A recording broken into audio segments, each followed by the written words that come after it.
నమస్కారం. ఇప్పుడు మా మీరు దశాబ్దాల పాటు టీఆర్ఎస్ పార్టీ, సంవత్సరం పాటు కాంగ్రెస్ పార్టీ అధికారంలోకి వచ్చిన తర్వాత ఎన్నికలలో మాయమాటలు చెప్పి మోసపూరితమైన వాగ్దానాలు చేసి 6 గ్యారెంటీలు ఇచ్చి 420 అమలుగానే వాగ్దానాలు చేసి ఈరోజు రేవంత్ రెడ్డి ప్రభుత్వం అధికారంలోకి వచ్చింది. గతంలో ఈ ప్రాంతం నుంచి హైదరాబాద్ పూతపెట్టులో ఉన్న నర్సాపూర్ నియోజకవర్గం, మెదక్ జిల్లా మెతుకు సీమ ఎక్కడేసిన గొంగడి అక్కడనే ఉంది. ఇవాళ అభివృద్ధి విషయంలో వస్తే గత పాలకులు కొన్ని ప్రాంతాలకే పరిమితమై మంత్రులున్న ప్రాంతాలకే సిరిసిల్ల కావచ్చు, సిద్దిపేట కావచ్చు, ఇట్లా చెప్పుకుంటూ పోతే చాలా ప్రాంతాలను అభివృద్ధి చేస్తున్నారు. నియోజకవర్గ కేంద్రమైన నర్సాపూర్లో ఇవాళ మినీ ట్యాంక్ కూడా లేదు. అట్లా చెప్పుకుంటూ పోతే అద్దె భవనాలలో గతంలో సుల్తా లక్ష్మారెడ్డి గారు కాంగ్రెస్ హయాంలో ఉన్నప్పుడు ఎంఆర్ఓ ఆఫీస్ స్కూల్లో కొడితే ఈ రోజు వరకు ఎంఆర్ఓ ఆఫీస్ ఎక్కడుందని అడుగుతున్నాం. అలాగే ఎక్సైజ్ ఆఫీస్ ఎక్కడుందని అడుగుతున్నాం.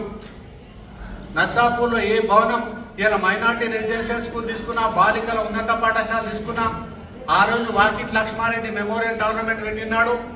కాంగ్రెస్ మంత్రులను తీసుకొచ్చి ఈ గ్రౌండ్ వాలీబాల్ స్టేడియంను ఇండోర్ స్టేడియం చేస్తామని ప్రకటించారు. నిజంగా కూడా బాధాకరం. నర్సాపూర్ నియోజక ప్రజలు తీసుకున్న ఓటు నమ్మి వేసినందుకు ఈ ప్రాంతానికి జరుగుతున్న అన్యాయం ఒకసారి భారతీయ జనతా పార్టీ ద్వారా కాంగ్రెస్ నాయకులకు, టీఆర్ఎస్ నాయకులకు గుర్తు చేస్తున్నాం. ఈ నియోజకవర్గానికి ప్రాతినిధ్యం గతంలో వహించిన కాంగ్రెస్ నాయకుడు జగన్నాథరావు గారు కావచ్చు, రాజశేఖర్ పీరియడ్లో సుల్తా లక్ష్మారెడ్డి కావచ్చు, ఇచ్చిన హామీలు మొన్న కాంగ్రెస్ పార్టీ రేవంత్ రెడ్డి బహిరంగ సభలో చెప్పిన విషయాలు కావచ్చు, ఇవి కూడా అమలు కాలేదు. ఇట్లా సాధ్యంగా హామీలు ఇచ్చి అధికారంలోకి వచ్చిన కాంగ్రెస్ పార్టీ అలా సంబరాలు జరుపుకుంటుంది. ఎందుకు సంబరాలు జరుపుకుంటారో కూడా చెప్పాలి, ఏం సాధించినామని చెప్పాలి.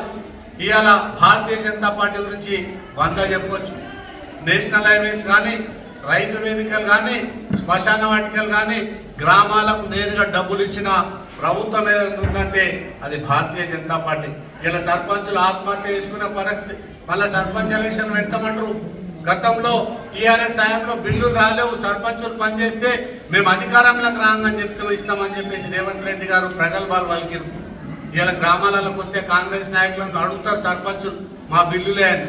ఇట్లా రైతు బీమా, రకరకాల రుణమాఫీలు చేస్తామని మోసం చేసిన రేవంత్ రెడ్డికి మళ్ళొక్కసారి షార్ట్షీట్ ద్వారా గుణపాఠం చెప్తాం. లేకపోతే ఎన్నికలలో నిర్ణయిస్తాం, గ్రామాలలో తిరగనీయం కాంగ్రెస్ నాయకులను, టీఆర్ఎస్ నాయకులను చెప్తున్నాం. ఎప్పుడైనా ప్రజలను మోసం చేస్తే